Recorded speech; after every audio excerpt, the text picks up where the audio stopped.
अस्सलाम वालेकुम विद्यार्थी मित्रांनो, तुमचं माझी Marathi for Urdu medium school या यूट्यूब चॅनलवर पुन्हा मनपूर्वक स्वागत आहे।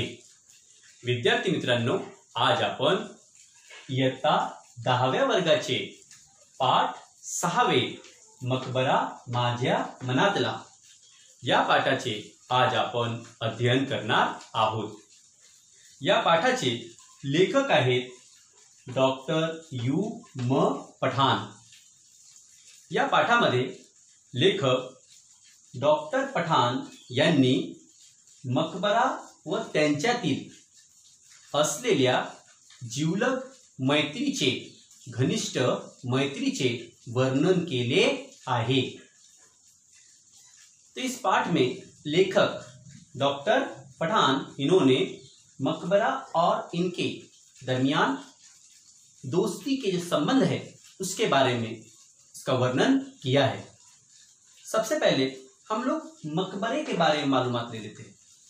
बच्चों, मकबरा ये बीवी का मकबरा, इसके लिए ये शब्द आया है। बीवी का मकबरा ये एक ऐतिहासिक स्थल है, मतलब हिस्टोरिकल प्लेस है। इस मकबरे का निर्माण यानी बीवी के मकबरे का निर्माण मुगल बादशाह औरंगजेब इनके सुपुत्र आजम शाह ने उनकी माताजी दिलरस बानो बेगम के स्मृति में लगभग 17वीं शताब्दी में इसका निर्माण किया था। इसका चित्र आपको पाठ्य पुस्तक के पेज नंबर 14 पे दिया गया है।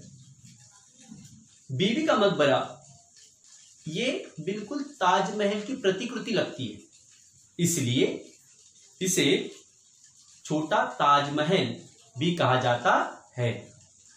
बीवी का मकबरा औरंगाबाद महाराष्ट्र में स्थित है। तो बच्चों, हम पूरे पाठ का अध्ययन नहीं करेंगे, तो सिर्फ पाठ के 2 पैसेज म्हणजे 2 उतारे सिर्फ इनका हम अध्ययन करेंगे और अध्ययन करने के बाद, पढ़ने के बाद हम इन 2 उतारों के ऊपर की कृति भी हम इस वीडियो में अपन पूर्ण करेंगे। चलो अपनी अपनी मराठी की किताब हम निकाल लेते हैं, साथ में एक पेंसिल भी निकाल लेते हैं, ताकि जब हमें शब्दार्थ समझाए जाए, बताए जाए, तो आप उसे नोट डाउन करेंगे। बच्चों, अगर आपको मेरा वीडियो समझ में आता है और इसकी कृति आपको सही समझ में आती है, तो इस वीडियो को लाइक करें और मेरे चैनल को जरूर सब्सक्राइब करें।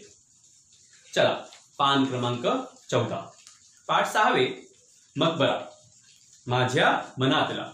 लेखक आहे डॉक्टर यू म पठाण, जन्म 1930। या पाठामध्ये लेखकाने आपल्याला काय सांगितलेले आहे ते बघू। प्रस्तुत पाठात बीबी का मकबरा आणि लेखक यांच्यातील जीवाभावाच्या मैत्रीचे वर्णन केले आहे। इस पाठ में लेखक ने मकबरा और अपने दरमियान का जो घनिष्ठ मित्रता का संबंध था उसका वर्णन इस पाठ में किया है। तसेच मकबऱ्याचे विलोभनीय वर्णन करताना आपल्या सुखदुःखांच्या क्षणांचा साक्षीदार मकबरा आहे याचेही लेखकाने वर्णन केले आहे। और बच्चों, इस पाठ में लेखक डॉक्टर पठाण इन्होंने इस पाठ में मकबरे की खूबसूरती का वर्णन भी किया है। इसके अलावा मकबरा इनके दिल के बहुत ज्यादा करीब होने की वजह से इनके हर सुख दुख का साथीदार, साक्षीदार, गवाह मकबरा है, इसका भी वर्णन इस पाठ में लेखक ने किया है। चला आता आपण सुरुवात करू। तर पहिला उतारा, 25-30 वर्ष झाली तरी बीबीच्या मकबऱ्याला मला मकबऱ्याचा कधी कंटाळा आला नाही। खरं तर आम्ही रोज एकमेकांना पाहतो. मकबरा माझ्याकडे नी मी मकबऱ्याकडे. जीवाभावाचे दोन स्नेही जसे रोज एकमेकांना भेटतात तसे आम्ही रोज भेटतो. माझी नी त्याची ही मैत्री फक्त त्याला नी मला ठाऊक आहे. कारण त्याला भेटल्याशिवाय मला करमत नाही. नी मला भेटल्याशिवाय त्याला करमत नाही. चला आता आपण या पहिल्या उताऱ्यावर आधारित शब्दार्थ बघू. मकबरा, मकबरा म्हणजे मजार. 2 कंटाळा, कंटाळा मतलब उगता जाणं, उगता जाणं. 3 जीवाभावाचे मतलब बहुत ही अजीज. 4 स्नेही, स्नेही मतलब दोस्त. 5 विद्यापीठ, विद्यापीठ मतलब बच्चों यूनिवर्सिटी. चला आपण आता उताराचा अर्थ समजून घेऊ. 25-30 वर्ष झाली तरी बीबीच्या मकबऱ्याला माझ्या नी मला मकबऱ्याचा कधी कंटाळा आला नहीं. लेखक कहते हैं कि उनका और मकबरे का दोस्ती का संबंध तकरीबन 25 से 30 साल पुराना है. इतना पुराना होने के बावजूद भी कभी भी उन्हें कंटाळा या कंटाळा नहीं आया. वो कभी एक दूसरे से उगताए नहीं. पुढं, खरं तर आम्ही रोज एकमेकांना पाहतो. मकबरा माझ्याकडे नि मी मकबऱ्याकडे. लेखक कहते हैं कि हाँ, रोज हम दोनों एक दूसरे को देखते हैं. मकबरा मेरी ओर देखता है और मैं मकबरे की ओर. रोज इनकी मुलाकात यानी आमना सामना होता है, लेकिन तभी भी ये एक दूसरे से कभी उगताए नहीं, बेजार नहीं हुए. पुढं, जीवाभावाचे दोन स्नेही जसे रोज एकमेकांना भेटतात तसे माझी आम्ही रोज भेटतो. लेखक कहते हैं कि जैसे जीवाभावाचे मतलब अजीज, गहरे दोस्त, जैसे अजीज दोस्त एक दूसरे से मुलाकात करते हैं वैसी ही मुलाकात हम लोग रोज किया करते हैं. माझी नी त्याची ही मैत्री फक्त त्याला नी मलाच ठाऊक आहे. ठाऊक रहने मतलब मालूम होना, पता होना. लेखक म्हणतात की, लेखक कहते हैं कि इतनी पुरानी दोस्ती सिर्फ मुझे और उस बीवी के मकबरे को ही पता है, बाकी किसी को पता नहीं. कारण त्याला भेटल्याशिवाय मला करमत नाही, नी मला भेटल्याशिवाय त्याला करमत नहीं. लेखक कहते हैं क्यों? क्योंकि मुझसे मिले बगैर मकबरे को दिल की खुशी नहीं मिलती है, समाधान नहीं होता है. उसी तरह से जिस दिन मैं मकबरे से मुलाकात न करूं तो मुझे भी समाधान नहीं होता. चला विद्यार्थ्यांनो, आता आपण दुसरा उतारा बघू. माझी विद्यापीठाला जायची वाटच मुळी मकबऱ्यावरून गेली आहे. विद्यापीठ, विद्यापीठ मतलब बच्चों यूनिवर्सिटी. तो लेखक डॉक्टर पठान ये यूनिवर्सिटी में लेक्चरर थे. तो ये जब घर से निकलते यूनिवर्सिटी जाने के लिए तो रास्ते में ही मकबरा उन्हें दिखाई देता. तो लेखक कहते हैं माझी विद्यापीठाला जायची वाटच मुळी मकबऱ्यावरून गेली आहे. तो लेखक कहते हैं कि जब मैं यूनिवर्सिटी के लिए निकलता हूं तो मेरे रास्ते में ही ये मकबरा आता है, इसलिए हम दोनों में गहरी दोस्ती है. पुढं, वर्षातून फार मोठे 4-2 पाऊस आले की मकई गेटवरून पाण्याचे लोंढेच लोंढे खालच्या प्रवाहातून वाहताना फेसाळताना दिसू लागतात. शब्दार्थ बघा. मकई गेट, मकई गेट लेखक के घर से विद्यापीठ जाने के लिए रास्ता है। उस रास्ते विद्यापीठ जाने के लिए मकई गेट से होकर गुजरना पड़ता है। प्रवाह, प्रवाह मतलब बच्चों, प्रवाह मतलब बहाव, पानी का बहाव। तो लेखक कहते हैं कि साल में 2-4 बारिश इस तरह से होती है की मकई गेट से पाण्याचे लोंढेच लोंढे वाहू लागतात। कहते हैं कि बारिश की वजह से मकई गेट के पुल के नीचे से पानी का बहुत ज्यादा प्रवाह, बहुत ज्यादा बहाव बहने लगता है, फेसाळताना दिसू लागतात आणि तो वाहणारा पानी अगदी फेसाळताना सुद्धा दिसू लागतो। मतलब पानी एकदम बहुत ज्यादा पैमाने पर उस गेट से होकर गुजरता है। मकई गेटच्या पुलाजवळचे कठडे मुला माणसांनी फुलून जातात। त्यावेळी मात्र मकबऱ्याकडून विद्यापीठाकडे जायची वाट चिखलाळते। अब इतनी जोरों की बारिश हुई। अब शब्दार्थ बघू। पुलाजवळ, पुल तो पता है, ब्रिज। चिखलाळते, चिखलाळने मतलब कीचड़ से पूरा लथपथ हो जाना, भर जाना।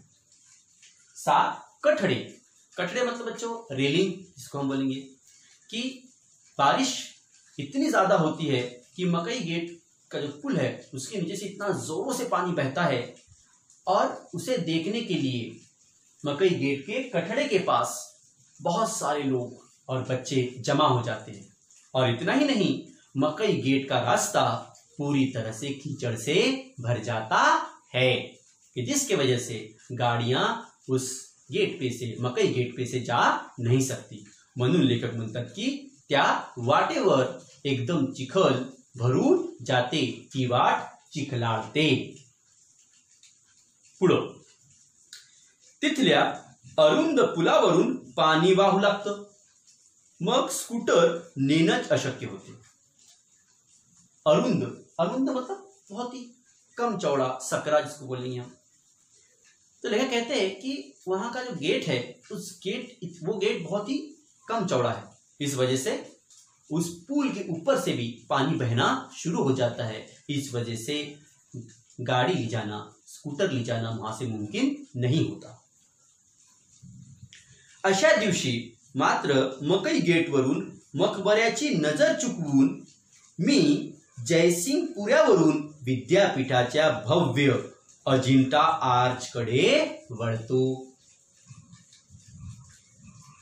तर अब लेखक जिस रास्ते से जा रहे हैं विद्यापीठ, उस रास्ते पर मकई गेट है, लेकिन मकई गेट पूरा तरह से पानी से भरा हुआ है, कीचड़ से भरा हुआ है, तो वहां से लेखक का गुजरना मुमकिन नहीं है।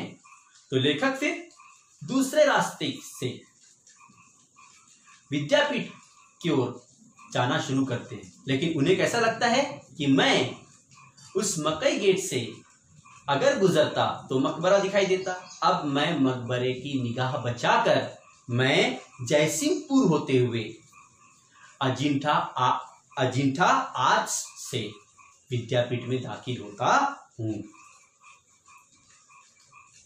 पण तिच्यातून प्रवेशातानाही मग काहीच कावराबावरा होतं। पुढं, पण तिच्यातून प्रवेशतानाही मन काहीसा कावराबावरा होतो। तो ये कहते हैं कि जब मैं मकई गेट का रास्ता छोड़कर जयसिंहपुर के रास्ते से होकर निकलता हूं तो मुझे अलग सा महसूस होता है। माझे मन कावरबावर होतं। म्हणजे कावरबावर होणं म्हणजे कि डरा होना, सहम जाना, कि मैं उस मकई गेट से होकर नहीं गया, उस वजह से मकबरा मुझसे नाराज हो जाएगा। ये डर लेखक के मन में रहता था, लेकिन कोई दूसरा ऑप्शन नहीं था। लेखक को जयसिंहपुर होते हुए गुजरना ही था।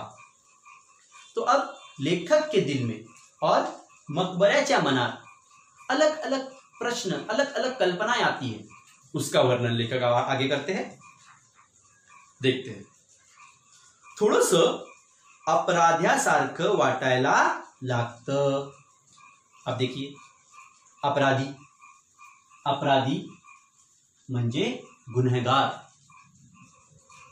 तो लेखक कहते हैं कि अब मैं मकई गेट का रास्ता छोड़कर जयसिंहपुर के रास्ते से होते हुए विद्यापीठ की ओर निकल रहा हूं।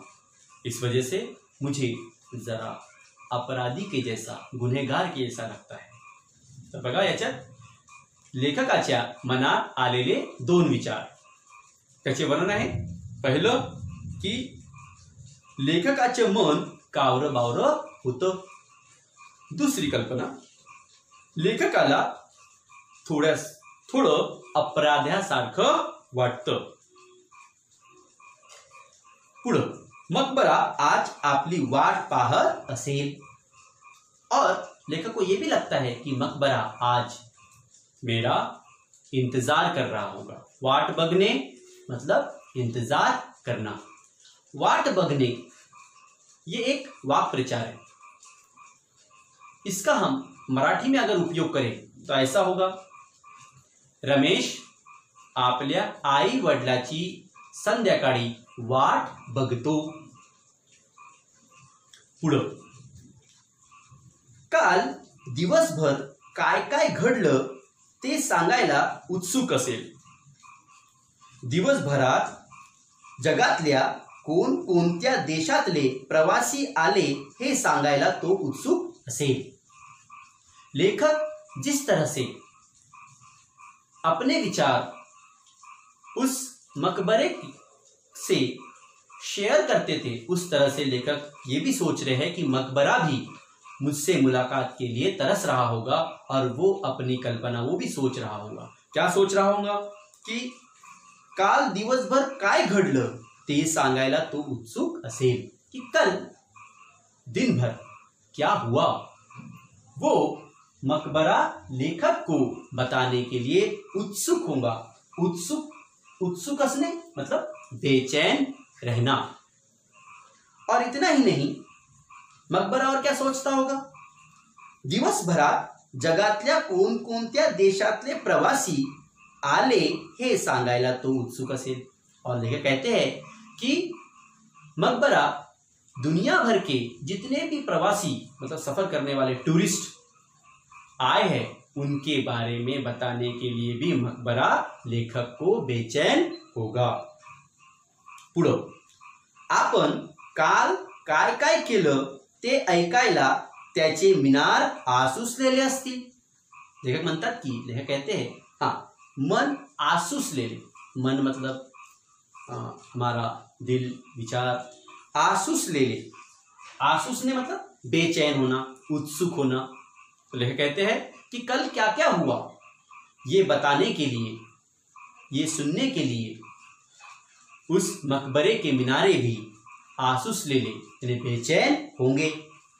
त्याची बारादरी माझ्यासाठी साथ घालत असेल। और इतना ही नहीं, उस मकबरे की बारादरी भी लेखक की साथ घालने का इंतजार कर रही होंगी। पुढं, त्याच्या तेजस्वी घुमट आपल्या नितळाईचे नेत्र करून माझी वाट पाहत असेल।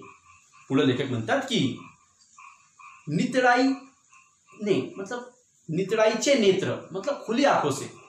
और लेखक कहते हैं कि उस मकबरे का गोल घुमट अपनी खुली आंखें करके उनका इंतजार कर रहा होगा, ऐसी लेखक की सोच है। त्याची बारादरी माझ्यासाठी साथ घालत असेल। त्याच्या तेजस्वी घुमट आपल्या नितळाईचे नेत्र करून माझी वाट बघत असेल। तो इस तरह से लेखक भी मकबरे का इंतजार करते थे मुलाकात के लिए, और मकबरा भी उनका इंतजार में उत्सुक रहता था, आसुसलेले असायचे। पुढं, आज मी का आलो नाही या विचारानं त्याचं मनही गलबलून गेलं असेल। और लेखक कहते हैं कि आज मी का आलो नहीं, मतलब लेखक उस रास्ते से आज क्यों नहीं गुजरे, ये सोचते हुए उसका बोले किसका, मकबरे का दिल भी गलबलून गेला असेल, मन गलबलून जाने मतलब घबरा जाना। तो लेखक और मकबरा ये अगर एक दूसरे से नहीं मिले या इनका आमना सामना नहीं हुआ तो एक दूसरे से मुलाकात करने के लिए दोनों बेचैन हो जाते हैं, असं या दोन उतार्यामध्ये लेखकाने वर्णन केले आहे। तर चला विद्यार्थ्यांनो, आता आपण या दोन उतार्यावर आधारित कृती बघू। चला विद्यार्थ्यांनो, आता आपण इयत्ता 10वी पाठ 6 मकबरा माझ्या मनातला या पाठाचे दोन उतारे आपण समजून घेतलेले आहे। आता आपण यावर आधारित कृती बघू। चला, काय आहे पहिली कृती? प्रश्न 1, खालील उतारा वाचा व कृती पूर्ण करा। कोणता उतारा आहे बघू पहिले? उतारा 25-30 वर्षेपासून मन गलबलून गेलं असेल। चला बघू पहिला प्रश्न। एका शब्दात उत्तरे लिहा किंवा चौकट पूर्ण करा। हमें इन प्रश्नों के उत्तर एक एक शब्दों में लिखना है। अ, मकबऱ्याचे नाव बीबी। आ, लेखकाचे मकबऱ्याशी असलेले नाते। लेखक और मकबरे में कौन सा नाता था, रिलेशन था? मैत्री। ई, पाण्याचे लोंढेच लोंढे वाहतात तो गेट। कोणता गेट? मकई गेट। ई, विद्यापीठाकडे जाण्याचा दुसरा मार्ग। तर विद्यापीठाकडे जाण्याचा दुसरा मार्ग कोणता होता? जयसिंगपूर। चला आता आपण दुसरी कृती बघू। प्रश्न दूसरा, लेखकाच्या मनात असलेले विचार। लेखक के मन में कौन कौन से विचार आए हैं वो हमें लिखना है। अ, मकबरा लेखकाची वाट बघत असताना, कि मकबरा अगर लेखक का इंतज़ार करता है तो उसके दिल में कौन से विचार आए होंगे, ये हमें लिखना है। मकबऱ्याच्या मनात आलेले विचार। तर पहिला विचार, दिवसभर काय घडले हे सांगण्यासाठी उत्सुक असेल। दुसरा विचार, प्रवासाबद्दल सांगण्यास उत्सुक। पुढं आता आपण लेखक मकबऱ्याला टाळून गेल्यानंतर, अगर लेखक मकबरे को छोड़कर दूसरे रास्ते से अगर गुजरते हैं तो उनके मन में कौन से विचार आते हैं वो हमें देखना है। तर पहला विचार, अपराध्यासारखे वाटते। दुसरे विचार, मन कावरे बावरे होते। चला पुढं। प्रश्न तिसरा, जोड्या लावा। हा प्रश्न पुस्तकात सुद्धा दिलेला आहे। हमें जोडियां लगाना है अ गट आणि ब गटमध्ये। अ गटामध्ये काय काय दिलेलं आहे? अ, मिनार। आ, घुमट। ई, बारादरी। ब गटामध्ये 1, वाट पाहणे। 2, साथ घालत असते। ई, आसुसलेले असतात। तो मीनार, घूमट और बारादरी ये लेखक का इंतज़ार कैसा करते थे, इसकी जोड़ियाँ हमें लगाना है। उत्तर, मीनार आसुसलेले असतात। आ, घुमट वाट पाहतो आणि बारादरी साथ घालत असते। अशा प्रकारे आपल्याला जोड्या लावायच्या आहेत। पुढं प्रश्न 4, योग्य शब्द निवडून लिहा। बच्चों कुछ शब्द दिए गए हैं, ये देखिए, चेहरा, मन, गवत, झरे, पानी, डोळे। ही सर्व शब्दे नाव आहेत, म्हणजे नाउन है, नाम है। और यहाँ पे कुछ विशेषणें दी गई है, एडजेक्टिव्स दिए गए, तो हमें उन विशेषणों के सामने उनका प्रॉपर नाउन यानी किस नाम के लिए वो विशेषण इस्तेमाल किया है वो हमें लिखना है। बघा, 1 कावरं बावरं मन, 2 तुकतुकीत चेहरा, 3 आसुसलेले डोळे, 4 ओसाडणारे पाणी, 5 गोजीरवाणे गवत आणि 6 खडखडणारे झरे। अशा प्रकारे आपण विशेषणे आणि नावे यांची आपण जोडूया। अशा प्रकारे विशेषणे आणि नावे यांचे संबंध आपण जोडून अर्थपूर्ण वाक्प्रचार, अर्थपूर्ण शब्द बनवू शकतो। चला पुढं। अब देखते बच्चों हम प्रश्न 5 स्वमत। स्वमत मतलब हमें इस प्रश्न का उत्तर अपने मन से लिखना है इस पाठ के मदद से। ये 2 मार्क्स के लिए एग्ज़ाम में पूछा जाता है बच्चों, तो इसका ज़रा उत्तर ध्यान से समझे। काय प्रश्न? मकबरा आणि लेखक यांच्यातील मैत्रीचे नाते तुमच्या शब्दात लिहा। तो बच्चों हमें इस पाठ के आधार से लेखक और मकबरा इनके दरमियान कैसी दोस्ती थी इसका वर्णन हमें अपने शब्दों में लिखना है। उत्तर, मकबरा माझ्या मनातला या पाठामध्ये लेखक डॉक्टर U.M. पठाण आणि बीवी का मकबरा यांच्यातील जीवाभावाच्या मैत्रीचे वर्णन केले गेले आहे। तो मकबरा माझ्या मनातला इस पाठ में लेखक डॉक्टर पठान और बीवी का मकबरा इनके दरमियान जो घनिष्ठ मैत्री थी इसका वर्णन किया गया है। पुढं, लेखक आणि मकबरा यांच्या मैत्रीला 25-30 वर्षे झाली आहेत पण त्यांना कंटाळा आला नहीं। लेखक और मकबरे की दोस्ती तकरीबन 25-30 साल की हो गई है, लेकिन फिर भी उन्हें कंटाळा नहीं आया, वो एक दूसरे से बेजार नहीं हुए। पुढं, ते दोघे रोज एकमेकांना जीवाभावाचे 2 स्नेही म्हणून भेटतात। लेखकाची विद्यापीठाकडे जाण्याची वाट मकबऱ्याहून जात असते। लेखक जब विद्यापीठ के लिए रवाना होते हैं तो उनका रास्ता मकबरे से होकर गुजरता है। जर काही कारणामुळे लेखक मकबऱ्याच्या वाटेवरून गेले नाही तर दोघांना करमत नाही। ते दोघे एकमेकांना काल काय घडले ते सांगण्यात आणि ऐकण्यात आसुसलेले असायचे। अगर किसी वजह से लेखक उस रास्ते से नहीं गए तो दोनों एक दूसरे को कल क्या हुआ वो बताने के लिए बेचैन हुआ करते थे। लेखक मकबऱ्याला आपले सुखदुःख सांगतात। त्या दोघांची मैत्री अशीच युगानुयुग वाटचाल करणार आहे।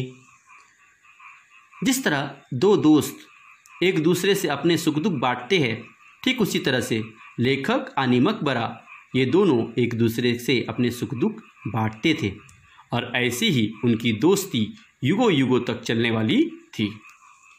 अशा प्रकारे लेखक आणि मकबरा यांच्यातील मैत्रीचे नाते होते।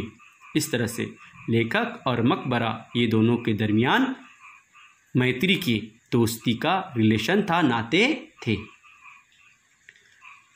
विद्यार्थ्यांनो, तुम्हाला जर माझी व्हिडिओ आवडली असेल तर लाईक करा आणि माझ्या चॅनलला सबस्क्राईब करा आणि प्रश्नाची उत्तर लिहिण्यासाठी या व्हिडिओवरून त्याचे स्क्रीनशॉट काढून घ्या।